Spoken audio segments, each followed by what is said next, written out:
2 years, 3 months. So what's it been like for you, being able to now get access to clean water when you want it? So this one we are very happy and we are very appreciative about the project, and we are just praying for the people who bring the project here, because at the first time we have tough time to get water. Before you get water, you go around fetching, maybe your child is sick, you will not have enough time to have clean water. So we are very happy about the project of getting water in the village here. How long did it used to take you to get water before we had the standpipes? It can take you more than 30 minutes to get water, because when you are not having local wells in your home, you have to walk some 30 minutes walk, or you spend at the when you go to the well, you spend some hours when people are much there. For now, only 3 minutes you can get your water. So what do you do with the extra time that you've got? So we are happy about the water, because when we get it, now we can say the children are getting more healthy, and all the men and the family, I can say, we are getting more healthy. Do you actually farm vegetables? Yes, I farm vegetable. I grow tomatoes, cabbage, and onions. And what does that mean for your family's income, for your earnings? Well, it will be good for my family, because sometimes we are having a big problem with living. But when those fruits are ripe, maybe we will able to use it with the family, and sometimes you can sell it, you have small money to use in your problems. So how much has it increased your family's income? Twice much. Twice as much? Yes. That's a big difference. Yes, it's a big difference. Big difference.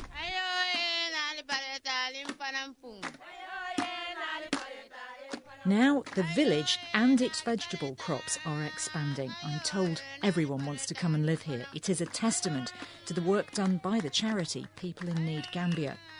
On the way out, the kids managed to hijack my microphone again. Thank you. Bye-bye. Bye-bye. Bye-bye. Bye-bye. Bye-bye. Bye-bye.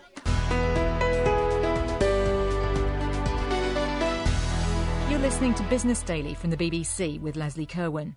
Well, the two people who made the changes in Bafaluto possible are retired Northern Irish entrepreneurs, Brian Harold and Pamela Morgan.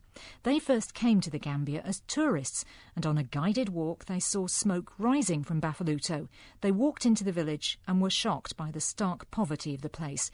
They decided to use their money and their business skills to do something to help. Brian and Pamela came into the studio to talk to me, and Pamela explained first how they found out what was needed. We had said that we would help, and that was really as far as we had got. We'd both been in business for 35, 40 years, and we were not going to jump into something lightly. And in the meantime, when we'd gone back, a lot of research had gone into, what we thought possibly they might need. We're thinking electricity, 21st century, but the reality was when they actually sat down and did this analysis, they did the proposals. Each member of the community, a young one, middle-aged and older age, got up and did a complete presentation to the rest of the villagers. Mamadou translated for us, and the outcome was that they actually drew a block on the ground, divided it into 8 sectors, and those sectors had a clinic, it had electricity, it had water, it had a market garden and a few other possibilities. And they actually took stones, and each member of the village was given 10 stones, and they voted democratically as to what they would want. And that's why it had to be driven by the villagers, so as they could say, this is exactly what we want. And it came up outstandingly with water. If you don't have clean water...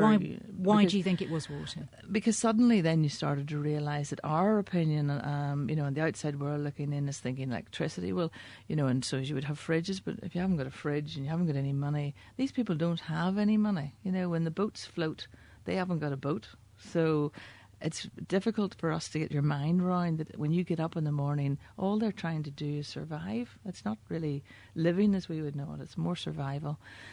And once you get your head round that, you start to see, okay, they need something to get them up there. And that meant that the water was the crucial thing for the children to have a chance to grow, for them to actually stay alive, to not be getting disease, to not die. That was crucial. And the secondary thing, it had to have some kind of sustainable economic activity, because then how, in other words, could the pumps, the solar panels and the borehole be maintained long term if we didn't have some kind of sinking fund? Because we knew from our business experience, this isn't something where you go in and hold somebody's hand. This is something where you go in and say, here you are, we will help you. Now you've got to look after this yourself. And there's lots of pride and things involved in that too. So, Brian, from your point of view, both you and Pamela were entrepreneurs. A lot of people would have seen this village and just thought, well, I'll give some money to a charity and, it'll get to them eventually. What was it that made you want to actually do this yourself? Most of us have concerns about large charities and the cost of running them, whereas our target was to take a small manageable project that we could get our arms around, be familiar with all the individual costs and be absolutely sure that we were getting value for money and that there was no leakage in the financing of the project, and that it, in fact, it was run as a business project, and we got Mamadou to do all the costings, and before we committed we went out again and independently of him checked the price of cement and rolls of barbed wire and poles for fencing, and we also were able to check the higher technical products like solar panels, so we knew we were getting value for money because it was our money we were spending. And rather a lot of it. Well, at this stage we both had been working for long enough, had gathered a few dollars behind us, had our families raised, and I think just to not do any harm in this world isn't good enough. Our sins of omission will do us before our sins of commission. So we saw a need, and to walk away and not do something, I thought would have been pretty bad. So how do you feel about the project now? I'm absolutely delighted, because not only have we got a great kick out of it, and it's refocused our values at this stage in our life, but I know from being there frequently that life for the 600 folk in Bafalutu is going to be different for years and years to come. And last visit we were at a christening or a naming ceremony in the village, and it struck both of us that the chances of that kid growing up and having a decent future was much better because of what we had done. Also, I would hope that it goes a little way towards removing the incentive for West Africans to try and swim across the Gibraltar Straits, to share in the abundance that we have in Europe.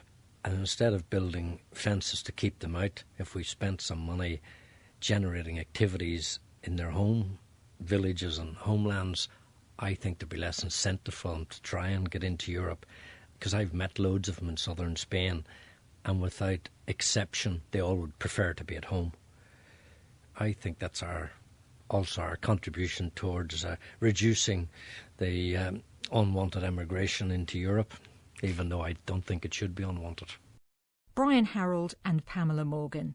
We always want to hear what you think about Business Daily, so please let us know your thoughts on how villages like Bafaluto can have their economies revived and grow more food for themselves. The easiest way to get in touch with us is through our website, that's bbcworldservice.com. If you follow the links for Business Daily, there's a button there for sending an email and another to download a podcast of the programme.